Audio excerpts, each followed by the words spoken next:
Welcome back to Viewpoint. Josh Frydenberg is the Parliamentary Secretary to Prime Minister Tony Abbott. He has a deep background in foreign policy. He was a senior advisor to former Foreign Minister Alexander Downer, where I worked alongside Josh Frydenberg. He then went on to work for Prime Minister John Howard as a national security advisor. He joined me for this update on the MH17 situation earlier this evening. Josh Frydenberg, thanks for joining Viewpoint. Nice to be with you, Chris. I want to come to your portfolio area of eliminating red tape later, but let's start off with the serious national and international issues. And firstly, of course, the latest on flight MH17. 37 Australians now, 37 people who lived in Australia killed in this tragedy. This is an unprecedented national tragedy, really, given the way in which it's unfolded. You're absolutely right, Chris. 28 citizens and 9 permanent residents. That brings to a total of 37 people who called Australia home, who tragically lost their life on this plane. When you hear about the personal stories of the family of 5 from Victoria, the top medical researchers, and of course Sister Philomene from Sydney, there's very much a human face to this awful tragedy. And the stories that are coming out now from eastern Ukraine about the crash site, namely that bodies have been gone missing, that the black box has disappeared, that other evidence may have been tampered with. This is extremely worrying because we need an unimpeded, full investigation of the crash site to hold those who are responsible for this to account. This is what I wanted to raise with you next, and that is the fact that European security authorities have managed to get back to the crash site for a second time. They've received some sort of cooperation, but they're reporting of bodies being tampered with, of bodies being not correctly preserved, of evidence disappearing, of the site being looted. I mean, this is an absolutely disgraceful and worrying situation still unfolding in eastern Ukraine as we speak. It's completely unacceptable, and as you know, the Prime Minister Tony Abbott has had some very strong words to say. He's been on the phone to his counterparts, whether it's President Obama in the United States, President Poroshenko in the Ukraine, Prime Minister Cameron, Prime Minister Rutte in the Netherlands, and also Prime Minister Najib in Malaysia. And we are working all angles to ensure that that crash site is actually secured and a proper investigation can take place. Foreign Minister Julie Bishop's on her way to New York because we want a binding resolution out of the UN Security Council to ensure that this actually happens. But Josh Frydenberg, this takes time, and this United Nations Security Council action has been pushed for all weekend. We've had a lot of talking between world leaders, but as we speak, 37 Australian bodies are lying in those fields, 298 international citizens altogether. Why haven't we been able to get some international action quickly to get the troops or security authorities of a nation, most likely Ukraine, into that area to seal it off and deal with these people properly, deal with the investigation properly, and deal with the bodies with some modicum of decency and respect? Well, as you know, this part of eastern Ukraine is an area which is not secure, where there has been a degree of lawlessness, and these Russian-backed rebels seem to have control. And those people who are responsible for the downing of this Malaysian Airlines flight no doubt have sought to take away some of that evidence from the crash site. So it's completely unacceptable, and we are doing as a nation everything we can through diplomatic channels with our partners to ensure we get quick action on this. But as you say, it is disgraceful and it is unacceptable. Well, a lot of what the Prime Minister Tony Abbott has had to say has pointed the finger at Russia. Other countries around the world have also said similar things, although perhaps not as robustly as Tony Abbott. But of course, Russia has a veto in the Security Council. Do you expect that the Security Council will ever agree to a decent investigation? Well, obviously already it hasn't been prompt enough. Do you think we can get anything satisfactory through the Security Council in the next 24 hours? Well, as you know, the UN Security Council put out a statement calling for this type of unimpeded, thorough investigation. Now we want a resolution out of the Security Council to this effect, and this will be a test of Russia's resolve here, because, as you say, all the evidence, as Tony Abbott has said, to date points to Russian-backed rebels being responsible for the downing of this plane. And it is completely unacceptable the way the crash site has been dealt with to date. And the Prime Minister's words were, as a nation, we take a very dim view of what has occurred, and we have made some very strong comments about Russia's potential involvement in this matter. Well, as you've said, Julie Bishop is en route to the United States as we speak. She'll arrive in Washington, D.C. overnight. She'll go to New York to the United Nations as well. We've also had the Prime Minister call in the Russian Trade Minister in Sydney, who happened to be here this week. But do you know what is happening in Moscow? Should we be sending a delegation to Moscow, or has our ambassador in Moscow been calling for meetings and making representations there? Well, as you know, the Foreign Minister, Julie Bishop, has tried to contact her counterpart in Moscow without success. She's been told the Foreign Minister is on holidays. Can I just stop you there, because this, I think, is of grave concern to all Australians, not to mention the other nationalities involved. We've had this disaster, a lot of evidence directed at Moscow, as we've both just spoken about, yet Sergei Lavrov, the Russian Foreign Minister, has not even deigned to take a phone call from Julie Bishop, the Foreign Minister of a country that has lost 37 people. I mean, this is not the behaviour of a respectful international citizen, is it?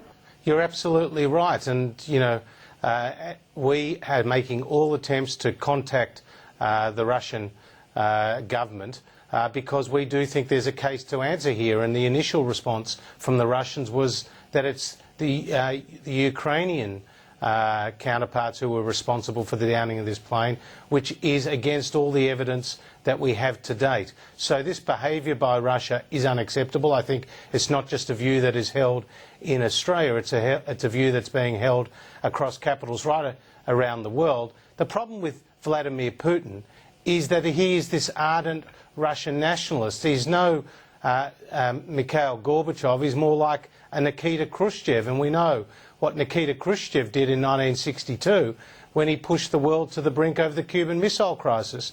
And Vladimir Putin has to understand that this is not the behaviour of a permanent member of the UN Security Council. This is not the behaviour of a good international citizen, and Russia must do better, and it must do better immediately. This is a great tragedy for Australia, a great tragedy for all those nations who have their own citizens who've lost their life. And these are 80 young people, 80 young kids, together with a total of nearly 300 people on this plane. This is unforgivable, and we must get to the bottom of it. These are strong words from you. We've heard strong words from Tony Abbott as well. They haven't been quite so strong from the European leaders or from Barack Obama. Has Tony Abbott gone out too strongly against Vladimir Putin too early? And if not, should we be publishing, should Australia and the international community be publishing more detailed evidence of Russian involvement, if you have it? Well, firstly, I think you have seen stronger words out of European capitals, may I say, following Tony Abbott's lead. So stronger words have come out of the Netherlands and the United States and elsewhere. You've seen reports of that intercepted phone call where the separatist rebels were talking about the downing of the plane. I think more evidence will come to hand over time, but we must get unimpeded access to this crash site, because the black box, the other material that is on that crash site will point towards who is responsible for this, and those people must be held to account, Chris. Have we heard enough from Barack Obama on this? Has he been strong enough? Because in the end, it is America's lead role on an issue like this, especially in Eastern Europe, which is going to create the most diplomatic pressure. Well, we have heard strong words from Barack Obama, and the Americans are absolutely critical here. I mean, wind the clock back to 1983 when the Soviets downed a Korean plane, and Ronald Reagan was unequivocal in his strong words there.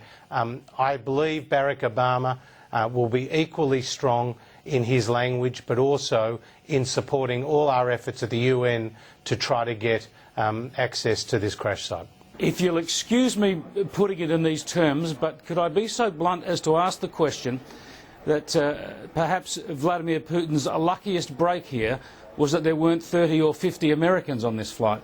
No, I don't agree with that, Chris. The Americans understand the severity and the significance of what has actually taken place here. This is 300 innocent people who have lost their lives because it looks like Russian-backed separatist rebels have used a sophisticated missile to target a civilian airliner. This is unacceptable to the Americans, it's unacceptable to the Dutch, it's unacceptable to Australia, it's unacceptable to the UK, and indeed it's unacceptable to the Malaysians. And I think you will see, you'll see international condemnation follow very quickly. Certainly, I don't disagree with any of that, but my point is merely that from Putin's point of view, and the fallout from this would be different if there are Americans involved. I make no criticism of America for not being involved, of course, but it is going to be difficult to get swift action now because, as I said before, it's already been delayed too long. We don't know, we will never know what evidence has been on the ground and may have disappeared already. Well, let's just hope we can get that access to that crash site, and we can solicit some of the evidence that we need in order to find out who are the culprits of this horrendous crime. Just finally on this issue, we've seen some instances of memorial services already around Australia today. I just wanted to give you the opportunity to talk about Bill Shorten, his contribution on behalf of the Labor Party and Tanya Plibersek. There's been not an ounce of criticism here, a completely bipartisan approach from the Australian political leadership, which must actually help in order to get the sorts of results we want out of the Security Council and elsewhere. Absolutely. Bill Shorten and the Labor Party are equally strongly felt what has actually taken place over there in the Ukraine. This is not an issue to play politics on. Bill Shorten and Tanya Plibersek have been extremely responsible in their comments to date. We are a unified nation at this time of grief, and the Labor Party and the coalition stand side by side in trying to find the culprits for this horrendous crime. I just want to take you to another terrible situation now while we're discussing matters international, and of course the Israeli ground incursion into Gaza. This has been going on for some time now. We've seen mounting civilian casualties, some casualties on the Israeli side as well. It seems that Prime Minister Benjamin Netanyahu is determined to eradicate the Hamas threat in this incursion. In other words, we're looking like quite a long, deadly, sustained operation. I think you're right, because Hamas is becoming increasingly isolated. Their partners were the Muslim Brotherhood in Egypt, who have now been deposed as a result of the military coup there. They have backed the jihadist Sunni rebels in Syria and therefore are offside with Bashar al-Assad and Iran. And they are isolated in the Gaza Strip.